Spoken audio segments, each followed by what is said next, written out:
Good morning. I just want to start by saying thank you guys for being here. We really could be anywhere this morning. I would like to be in my bed, but you guys chose to be here, we get to be here, and that's really, really awesome. And how this is going to change the rest of your day. So I just ask that you come expectant that God is going to, what I'm going to talk about, that it's the Holy Spirit in me, but that it's going to touch your life too. And that's what we have to do. We have to come expectant that the Lord's going to do something different, that today is going to be different. So like Brandon said, I've been in Peru for 6 months, and I'll probably cry. But these 6 months have been really, really incredible. Some of the best 6 months of my life, but also some of the most challenging. I think the biggest thing for me is when I first got there, I didn't really feel homesick. Like I was kind of on like this ministry high, we were running so quickly and doing so much that I didn't really have an opportunity to feel homesick, and when I would just kind of jump into something else. So that feeling never really got to me. But anyone that lives away from their family, they know that when something happens, then you really, really feel that distance. So it was one day, I was walking back from my Spanish class back to my apartment, and I had 2 hours to change, get ready, then I had to go to work. And I was just kind of in a great mood, my Spanish class had gone good, I had gotten a good grade on a quiz, I was excited to go to work, I got some homework the night before, I was kind of everything's great, life is great. And walking home, just super happy, and I was okay, I have 15 minutes to kill, let me try to call my aunt and catch up. And so I called her and we were talking, and I was just telling her about how life was awesome and how I loved the Lord and everything was great, and kind of these rose-colored glasses to kind of what was going on with my family. And I knew some things have been going on with my family here in the States, but I was kind of okay, my life is good here, I would say out of mind, kind of living not really in reality. And so my aunt, I could tell by her voice that something was kind of off, and so I was I guess I should ask her, that's this really isn't all about me, let me see how she's doing. So I was hey, are you okay? What's going on? You seem a little off. And she's I don't really want to worry you, I don't want to tell you this, I know you're there, I want you to be focused there, kind of thing. And I was no, you can tell me, I can handle it. It's probably not that bad. So, she ended up telling me something that kind of crushed me. So someone in our family that we were really, really close to was pregnant at the time. We were all really excited for her and her husband, and things were really great. And they were seemingly great. The person that was pregnant, they kind of struggled with on-off with addiction for 12 or 13 years. Kind of all of their young adult life into adult life, just really, really struggled with addiction. With drugs, alcohol, those kinds of things. And when they got pregnant, we were just I just assumed okay, you're pregnant, you're gonna be fine, you can do this, this is the thing that's gonna get you sober. And that was kind of what I thought, and when we would talk, when I talked to her, that's what I kind of believed, and that's what she kind of made it seem things are so great now, this was the thing that got me sober. But in actuality, that wasn't the thing that got her sober. That wasn't the thing that really helped her. So ultimately, she had gotten really, really drunk one night and was leaving a family gathering, and no one knew that she'd been drinking. She was leaving from the gathering and ended up crashing her car and totaling her car while being 7 months pregnant.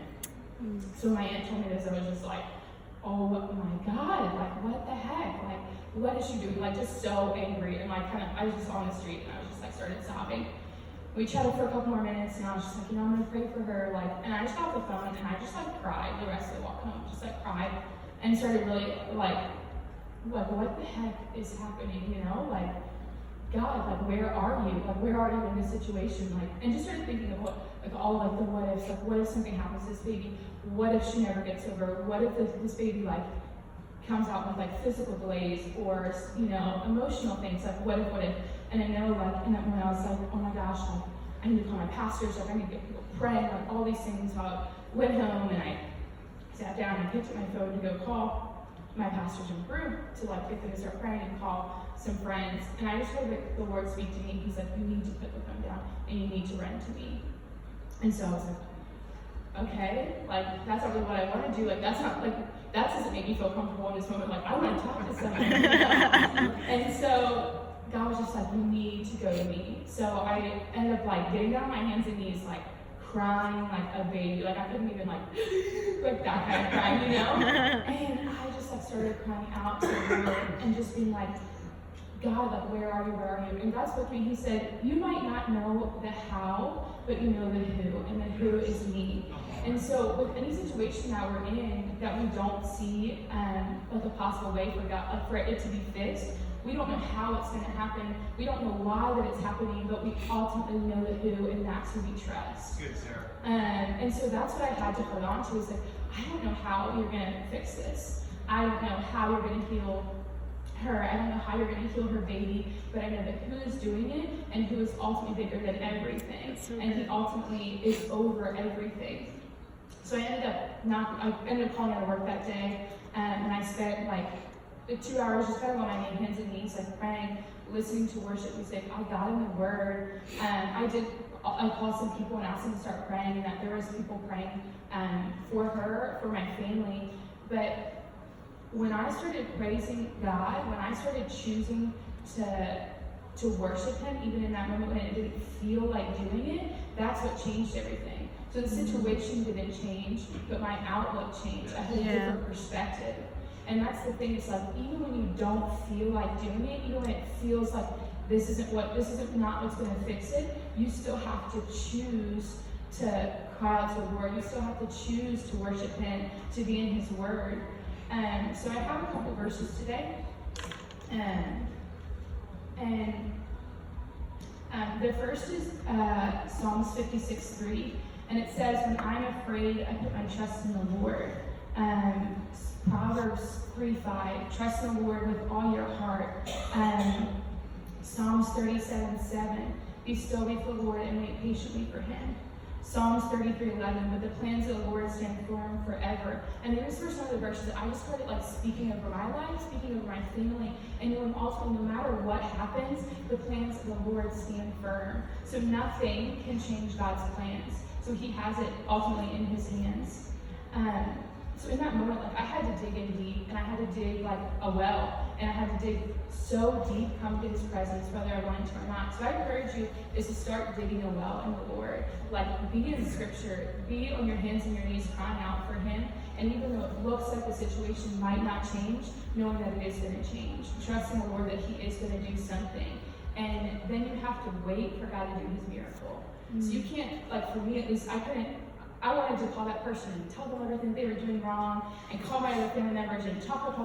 But I was like, is that going to make the situation better? Like, that's going to hurt them and it's going to hurt me. They didn't need to know that God loved them, they needed to know that I loved them. And so that's what I've been doing ever since, is just loving on that person, speaking over that person, praying for her and her baby. And God worked a miracle. Her baby was born completely healthy. She's sort of in recovery, working towards getting better.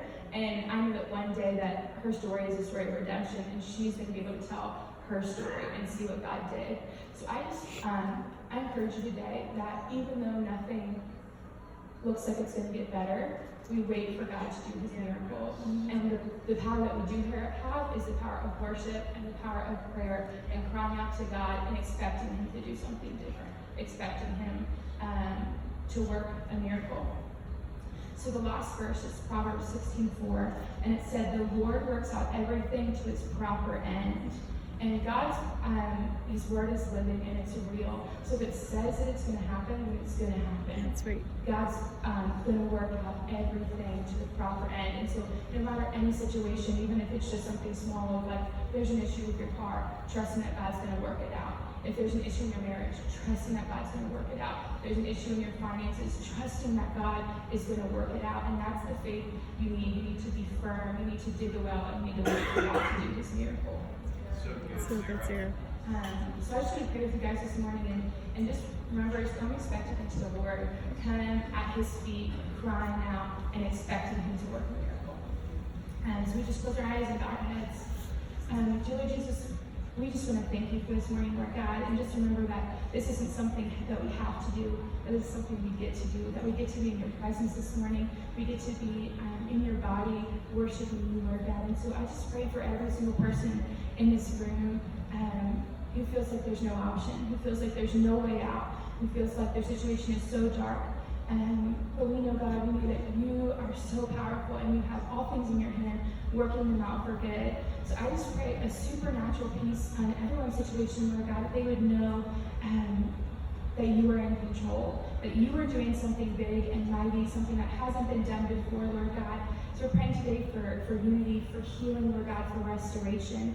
And we thank you above everything else, Lord God, that what you're doing, the chains that you are breaking, the lives you are changing, Lord God, and all through the generations that are going to be changed because of today, Lord God. So we just thank you. We thank you. And we give you all the glory. In Jesus' name, amen. Amen.